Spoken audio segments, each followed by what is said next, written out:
Welcome, I'm Darren, and I'll be your guide today as I look at action-packed baseball. For some of you, you're probably pretty confused because normally when you think of action-packed, you're thinking football.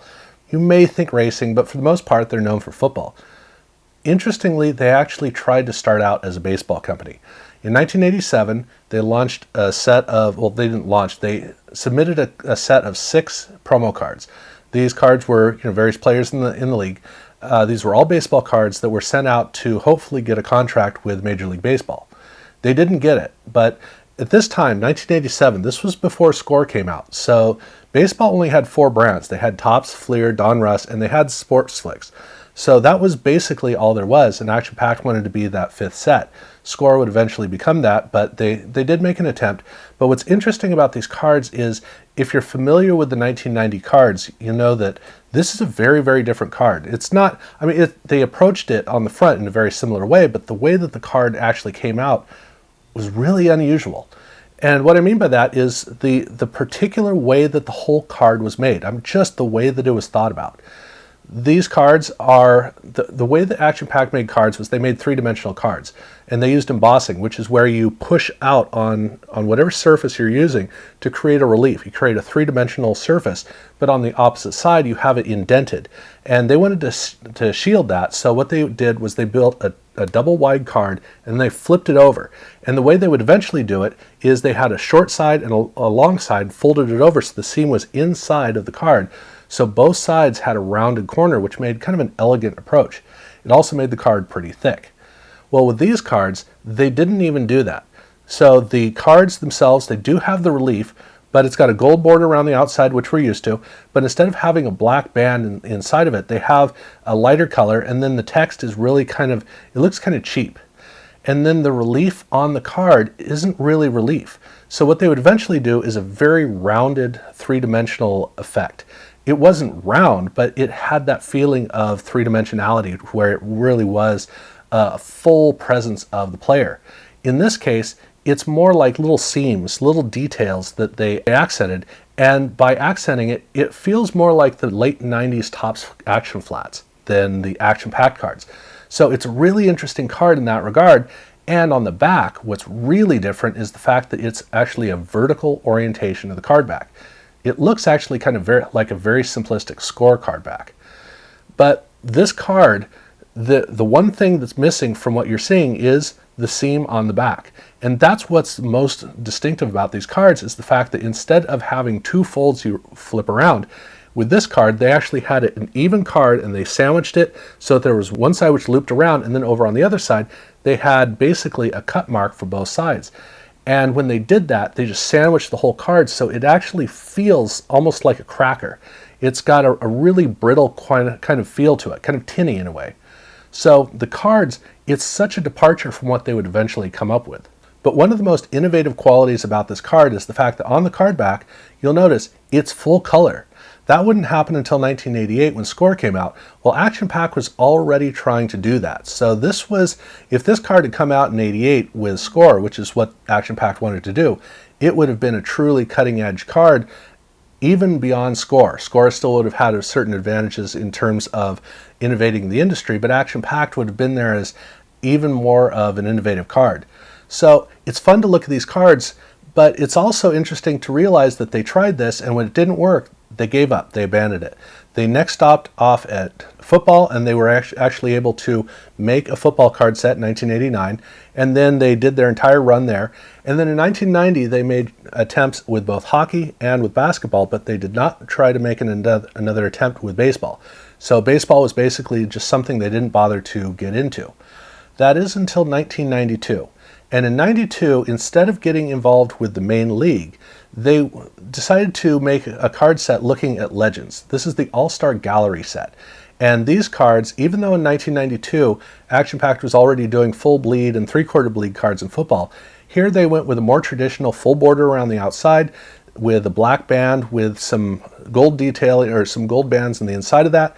And so the card is almost like a throwback to the 1990 sets that everybody is so familiar with. The cards themselves, though, all of the players are old players, and by old players, I don't mean old legends. I mean, these are legends and players that nobody's ever heard of. It's an interesting collection of players. It's a pretty big set, not quite 100 cards, but quite a few cards. And the cards themselves, they're built the same way as the regular Action Pack cards. So here they actually have that full rounding. Almost all the images are CPS. Some of them do come in full color, but for the most part, they're old images, so they're old sepia images. And then on the card back, this is a really nice card back because it's a very high gloss sheen. It's got a very heavy off-white color with a little gold detail at the seam, so you can see the seam is inside the card. But unlike football, where they use the seam to separate the autograph area from the rest of the card, here they used it to separate the name and the bio for the player. And they used nice little detailing of gold on the card back, so the card back does look pretty rich. Card front is a good card. It's not a great one, but it's better than the 1990 card design for football. But still, it feels kind of weird because in 1992, this seemed a little bit backwards, but then again, that's what this set was. This was looking back at Legends, so it succeeded in that regard. But it is kind of an interesting card set because of how simplistic it is. There are no subsets, nothing, and it's not built by team. It's just kind of random, and most of the players, or many of the players, you've never heard of.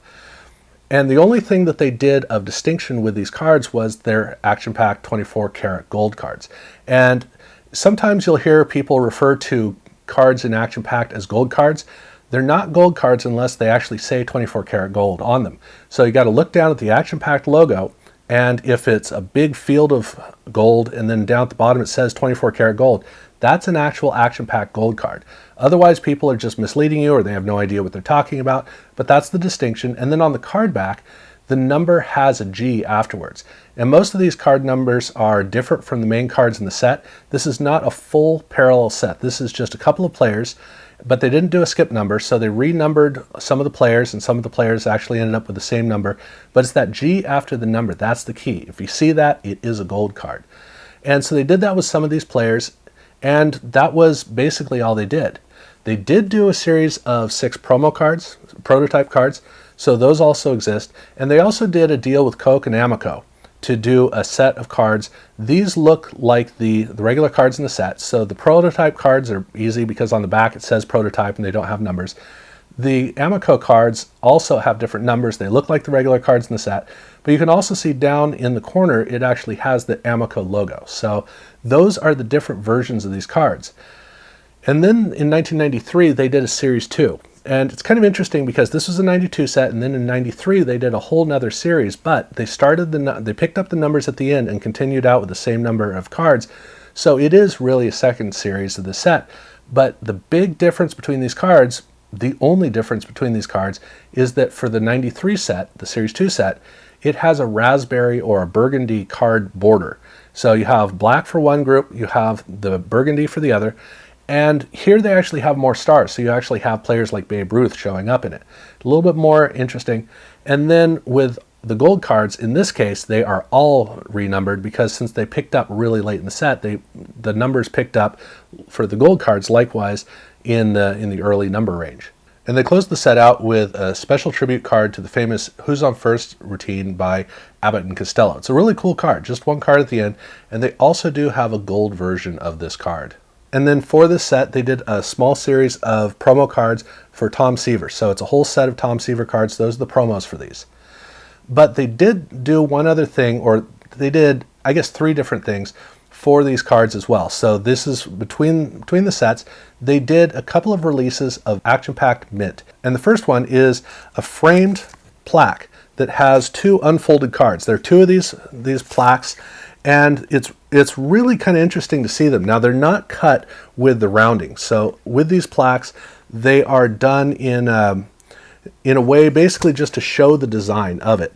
And it's something I wish they'd done more often. But with this, you can really see just how the Mint cards are designed. So the Mint cards themselves are the same as the regular cards, except the whole surface of the card is 24 karat gold leaf. Now, don't melt these down to sell the gold because there's not enough value in this. You can get gold leaf really thin, but that's what they did for the whole surface. And so because there's no detailing on it, there's no ink on it, they had to, on the card front, there's nothing they had to do, but on the card back, they had to basically punch in all the letters, all the numbers, all the detailing so that you can actually read it. And they have the card numbers, Everything is on there, but it's all as if it's a block of gold that they punched through, which is a cool effect. And they did this for a lot of the cards in the set. Now, the most fun way that they came was in these booklets. And the booklets have 6 cards in each, and they have an action-packed kind of a header in a way, and then they have a little write-up about this series. So they have a bunch of different series, a bunch of different themes. In the case of this one, it's 300 plus wins, so these are all 6 pitchers. And it's not like there's a very clear theme, it's just that they put together clusters of cards, and the players would show up on only one of these booklets. So that's the main way, that's the most fun way to find them. And every one of these cards is numbered out of 1,000. So that's another distinction about these cards. They also did another release, which is their Diamond Stars.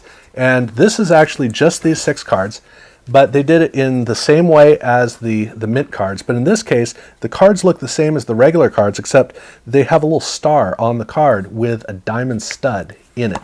So that's a rare one. It also has a different numbering on the card back. So the way that you find the numbering is if you hold the card upright on the front, spin it around, even though the back's sideways, up at the top, that's where they have the serial number. Pretty tough to read, but with the gold mint cards, that's the only print that they put on those cards. So that was basically what they did for all the way up through 1993. That was all that they did at the major league level. But they did want to get into doing serious cards or do a modern card set. And so they decided instead to go with the minor leagues. And in 1994, they launched a minor league set for baseball. And this was a significant set because this included Michael Jordan and it had Alex Rodriguez cards as well. So they're not rookie cards for either of them, but they're rookie adjacent. They're the right year for the rookie cards. And the cards, the design they went with, here they actually went with a modern design. So this is a full bleed, and then they have these little baseballs stuck in the corners so that you have the text that you need to have on it. It's not a very well-developed card design. And then on the card back, they have a big gold field on one side on the short flap where the player name is, and then you have all the other stats on the other side. That's pretty much all that they did for the card design itself. But here they did at least do some subsets. And the first subset was their franchise gems. Franchise gems is, they basically have a little logo up there. It's a shortened card set of, or a subset of star players. And the reason this is so significant is because this is what they made their 24 karat gold cards with.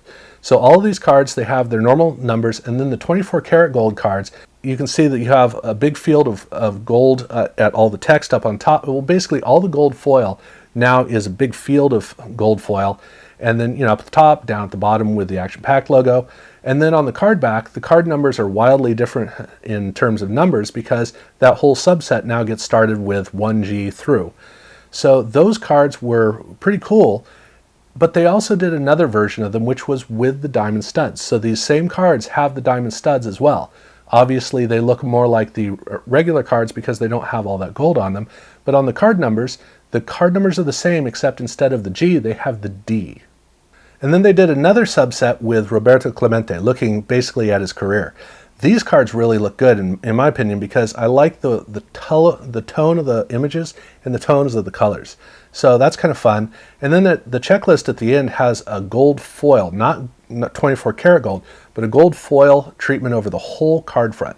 And this is a horizontal orientation, and it's a celebration of 125 years of Major League Baseball. So that was the 94 set. They didn't do any frills, they didn't do anything else. They just had a regular set with a couple of subsets. That was good. Some pretty significant chase cards. And then they also had their 24 karat gold cards, and they had a couple of diamond studs. And there's a player in here named Frank Rodriguez who also has an autograph card that can also be found. So there's that. But it was successful enough they were able to make another set in 1995. And this year they wanted to celebrate Player of the Year, Derek Jeter. And so the card set starts off with Derek Jeter. And this Derek card, it's kind of an homage to the older cards because here you have that full border around the outside, and the card really does have an old feel to it, which is kind of cool. But the main cards in the set don't have that look. They have a band down one side, which actually looks like the card back. It looks like the fold mark, even though the fold mark still is on the card back. But here on the front, they did kind of the same thing. But it left a lot of room for a very clear picture area, which means that the card's kind of uncluttered, so the picture actually stands pretty well. And they do have a Derek Jeter card, and they also do have draft pick rookies that are kind of like a subset at the end of that whole section of cards. And then they followed the draft picks up with another Franchise Gems subset. Now this subset is really, really distinctive for Action Pack because they actually die cut the whole top, so that you basically have a baseball at the top, and it's a very unique thing for Action Pack to do because it doesn't work well in terms of how they make the cards. You got to make everything even. And so here they had to actually die cut the back of the cards so when it folded around, everything lined up. It wasn't as successful as I'd like, but it's still a really neat thing that they did. But these cards, just like in the previous year, these are the cards they did with the 24 karat gold versions. So this is where you're going to see them all. Then they did a subset of 3 cards of a guy by the name of Max Patkin, who's basically a baseball clown, a stadium clown. And these are very much for kids. They're very pastel. They're very kind of lively. They're weird to run into in the set. And then they have a checklist at the end, and the checklist has Derek Jeter. Now, they did do a couple of autographs of Derek Jeter. I'm not going to show you them because that'd mean that I'd have to actually get them in order to show you them. But there are 2 autographs of his. But that's kind of the big thing of the 95 set. It's all about Derek Jeter. So 94 is about Jordan and Alex Rodriguez. 95 is about Derek Jeter. And that was what Action Pack did for baseball. They didn't bother to do anything else. I mean, they didn't have very long to survive anyway. But this was basically the entirety of what they made for baseball. It's interesting to see just how much they did because you don't normally, you don't think about Action Pack as a baseball card set, and yet surprisingly, they did cover quite a bit of ground in here. It's just that they didn't do anything in the majors. So that's basically what I got to say about this. Now, I've already done a video on the basketball, Action Pack's basketball cards. I haven't, at the time I've filmed this video, I haven't yet done the hockey. I'm almost done with the hockey cards. So I plan on getting to that as well. But those are videos definitely to look out for if you're curious about all the stuff that Action Pack did outside of football. Other than that, definitely check out my other videos if you haven't had a chance. Do subscribe if you haven't done so already. And yeah, thank you very much for watching.